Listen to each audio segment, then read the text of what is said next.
একবার ভেবে দেখুন তো, ছোটবেলায় মায়ের হাত ধরে হাঁটার সময় পাশ দিয়ে চলে যাওয়া মোটর বাইকটা দেখে আপনি ভাবেননি যে একদিন ওই বাইক আমার হবে? আর ঠিক হয়েছেও তাই। আজকে আপনি নিশ্চয়ই একটি বাইকের ওনার, বা কেউ আবার ফোর হুইলারও ওন করে থাকেন। অর্থাৎ সেদিন যে স্বপ্নটা দেখেছিলেন আজ সেটা সফল। ঠিক সেরকমই স্বপ্ন গভর্নমেন্টও দেখেছিল, যেটা ছিল প্রত্যেক ঘরে ঘরে সঠিক মূল্যে বিদ্যুৎ সরবরাহ। আর এর সাথে একটি সংকল্পও নিয়েছিল, সেটা ছিল maximum production of renewable energy for save the earth and save the climate. অর্থাৎ পৃথিবীকে বাঁচানোর জন্য পলিউশন থেকে হওয়া ক্লাইমেট চেঞ্জকে রুখতে অচিরাচরিত শক্তির ব্যবহার, যেটাকে বর্তমানে গ্রিন এনার্জি বলে ডাকা হচ্ছে। আমাদের দেখা প্রত্যেকটি ড্রিম যেমন আমরা প্রাণপণে হাসিল করার চেষ্টা করি, ঠিক তেমনই গভর্নমেন্টও তার এই ড্রিমের উপর কাজ করে এসেছে, যে গাছটি বর্তমানে ফল দেওয়ার জায়গায় এসে দাঁড়িয়েছে। বর্তমানে সেন্ট্রাল এনার্জি অথরিটির রিপোর্ট অনুযায়ী আমাদের দেশ আগামী 2027-এর মধ্যে টোটাল ইনস্টলড পাওয়ার ক্যাপাসিটির 57% রিনিউয়েবল এনার্জির মিক্স ক্র্যাক করে ফেলবে। আর শুধু এটিই নয়, 2030-এর মধ্যে আমাদের দেশ টোটাল পাওয়ার ক্যাপাসিটির 68% রিনিউয়েবল এনার্জির মিক্স পেয়ে যাবে। বর্তমান গভর্নমেন্টের কনফিডেন্ট লেভেল ও সেন্ট্রাল এনার্জি অথরিটির অ্যাচিভমেন্টের দিকে তাকালে আপনি বুঝতে পারবেন যে গভর্নমেন্ট শুধু প্রতিটি দেশবাসীর কাছে অ্যাফোর্ডেবল ইলেকট্রিসিটি পৌঁছে দেওয়ার জন্য দায়বদ্ধ তা নয়, দেশের বাইরেও ইন্টারন্যাশনাল কমিটমেন্টেও অঙ্গীকারবদ্ধ। যেমন প্যারিস এগ্রিমেন্ট অনুযায়ী ভারত বলেছিল 2030 সালের মধ্যে আমাদের দেশের টোটাল পাওয়ার মিক্সিংয়ের 50% রিনিউয়েবল এনার্জি থেকে উৎপাদন করা হবে, যেটাকে বলা হচ্ছে ন্যাশনালি ডিটারমাইন্ড কন্ট্রিবিউশন। তো এই রিনিউয়েবল এনার্জির প্রধান উৎসগুলি তাহলে কি? প্রথমেই আছে সোলার পাওয়ার, তারপর হাইড্রো পাওয়ার অ্যান্ড উইন্ড পাওয়ার, এবং বায়োমাস অর্থাৎ উদ্ভিদ থেকে আসা বা অর্গানিক এনার্জি। এতক্ষণ আমরা গভর্নমেন্টের অ্যাম্বিশনের কথা জানলাম, এবার এগুলি পূরণ করার জন্য তো প্রচুর ফিল্ড ওয়ার্কের প্রয়োজন। চলুন সেগুলি জেনে নিই। প্রজেক্টের কথা বলতে গেলে প্রথমেই আছে 2010 সালের স্টার্ট হওয়া ন্যাশনাল সোলার মিশন।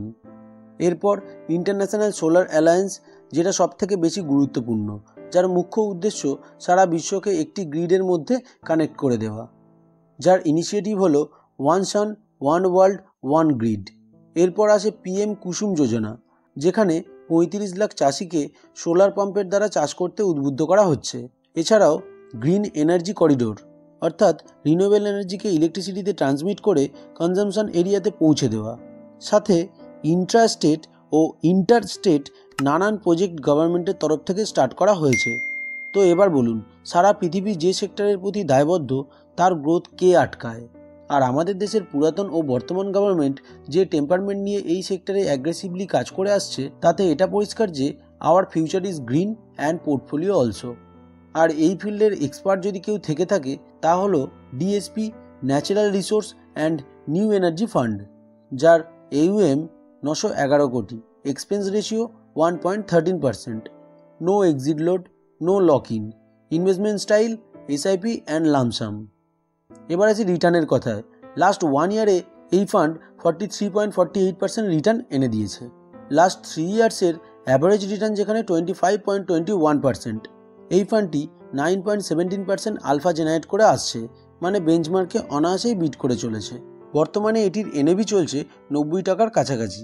পোর্টফোলিওর কথা বললে টোটাল 22টি স্টকসের ইনভেস্টমেন্ট রয়েছে এই ফান্ডটির, যেখানে টপ 10টি স্টকসেই 68%-এর ইনভেস্টমেন্ট রয়েছে। পোর্টফোলিও এগ্রিগেটসের কথা বললে 70% large cap holdings, 16% mid cap ও 14% স্মল ক্যাপে ইনভেস্টমেন্ট রয়েছে। সবথেকে বেশি অর্থাৎ প্রায় 39%-এর মতো ইনভেস্টমেন্ট রয়েছে মেটালস অ্যান্ড মাইনিং সেক্টরে। তারপরই 28%-এর মতো রয়েছে এনার্জি সেক্টরে, সাথে 8%-এর মতো ইনভেস্টমেন্ট রয়েছে মেটেরিয়ালসে, বাকি 15% নানান স্টকে মিলিতভাবে ইনভেস্টেড রয়েছে। যেখানে সবথেকে বেশি ইনভেস্টমেন্ট রয়েছে ফান্ড অফ ফান্ডে। US-এর তথা বিশ্বের সবথেকে বড় কোম্পানি ব্ল্যাক রকের ওয়ার্ল্ড এনার্জি ফান্ডে ইনভেস্টমেন্ট রয়েছে এই ফান্ডটির। তাছাড়াও Hindalco, Coal India, Tata steel, Jindal steel, Reliance industries, GAIL, NMDC, ONGC, Hindustan petroleum, Bharat পেট্রোলিয়ামের মতো ভালো ভালো স্টকসে ডাইভার্সিফাইড ইনভেস্টমেন্ট রয়েছে এই ফান্ডটির। ঠিক এরকমই এনার্জি সেক্টরের একদমই নতুন লঞ্চ করা একটি ফান্ড হলো SBI এনার্জি অপরচুনিটিস ফান্ড। আপনারা যদি এই ফান্ড সম্বন্ধে জানতে চান তাহলে অবশ্যই কমেন্টে জানান। এবার আছে রিস্কের কথায়। যেহেতু এটি ইকুইটি স্কিম থিমেটিক ফান্ড, তাই রিস্ক অ্যান্ড রিওয়ার্ড দুই যথেষ্ট হাই।